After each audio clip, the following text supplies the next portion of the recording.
ഞാൻ എത്രയോ നാള് പുറകെ നടന്ന് പറഞ്ഞ് അവസാനം എനിക്ക് കിട്ടിയ ഒരു സെക്കൻഡ് ഹാൻഡ് സൈക്കിള്.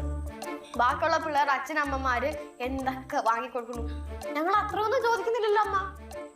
എന്തെങ്കിലും കൊല്ലത്തിനടിക്ക് വാങ്ങി തന്നിട്ട് പറയും വലിയ എന്തോ ഒരു കാര്യം വാങ്ങി തന്നത്. എടാ അച്ഛൻ എനിക്ക് എന്താണ് ചെയ്തത്? അച്ഛൻ എനിക്ക് ഒരു സ്നേഹമില്ല. അച്ഛന്റെ കാര്യം മാത്രമേ വിളിക്കോ. പറയുമല്ലോ എന്താ ചെയ്തോ അച്ഛൻ? നമുക്ക് വലിയൊരു വീഡിയോ ചെയ്യുന്നുണ്ടോ, ഒരു കാർ വാങ്ങി തന്നുണ്ടോ, എന്തെങ്കിലും ചെയ്തോ? അച്ഛൻ ഒന്നും ചെയ്തിട്ടില്ല. എപ്പോഴും പറഞ്ഞോണ്ടോ ഒരുപാട് സ്വത്തുണ്ട്, അതുകൊണ്ട് ഇതുകൊണ്ടൊന്ന് നിനക്കറിയാലോ. അച്ഛനിപ്പോ വയസ്സായി വരികയാണ്. ഇനിയുള്ള കാലം അച്ഛനെ കൊണ്ട് അധികം ഒന്നും ചെയ്യാൻ പറ്റില്ല.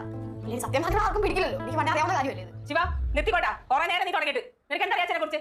നിനക്ക് മണ്ണാകട്ടെ അറിയില്ല. നിനക്ക് ഇത്ര ഉണ്ടല്ലോ. നിന്റെ ഈ പ്രായത്തിൽ ഓരോ ആൾക്കാർക്ക് ഓരോ അങ്ങോട്ട് കൊടുക്കട്ടേ ഉള്ളൂ. ഒന്നും ഇങ്ങോട്ട് വാങ്ങിയിട്ടൊന്നുമില്ല. നിനക്ക് ഇപ്പോഴും ഇങ്ങോട്ട് കണ്ടിരിക്കല്ലേ അച്ഛനെ കുറ്റം പറയുന്ന മക്കൾ. നാളെ നിനക്കൊക്കെ അച്ഛനെ കുറ്റം പറയാനായിട്ട് വളർന്നപ്പോഴും അച്ഛനെ കുഞ്ഞമ്മയുടെ വലിയമ്മയുടെ മക്കളുടെ കല്യാണത്തിനും മറ്റുള്ള ആവശ്യങ്ങൾക്ക് ഓരോ സ്വത്തൊക്കെ എഴുതി കൊടുത്തപ്പോൾ അച്ഛനെ അതിന് വീട്ടിൽ ആട്ടി പുറത്താക്കിയിട്ടുണ്ട്. അച്ഛൻ്റെ വീട്ടിൽ നിന്നൊക്കെ.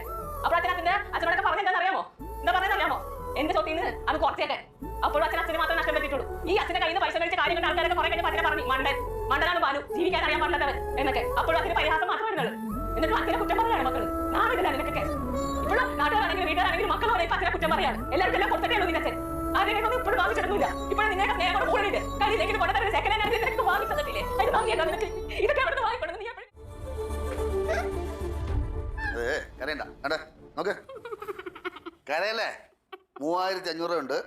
കളരിയാണോ യോഗയാണോ എന്തുവാണോ പഠിച്ചോ. അച്ഛൻ ഭക്ഷണം കഴിക്കാൻ പോയല്ല, അച്ഛൻ ഏറ്റവും നിന്ന് കാശെടുക്കാൻ പോയാണ്. മക്കൾ കഴിക്കാൻ അച്ഛൻ ഇറങ്ങുമോ? ആകാരം എന്ത് വേണം പഠിക്കും.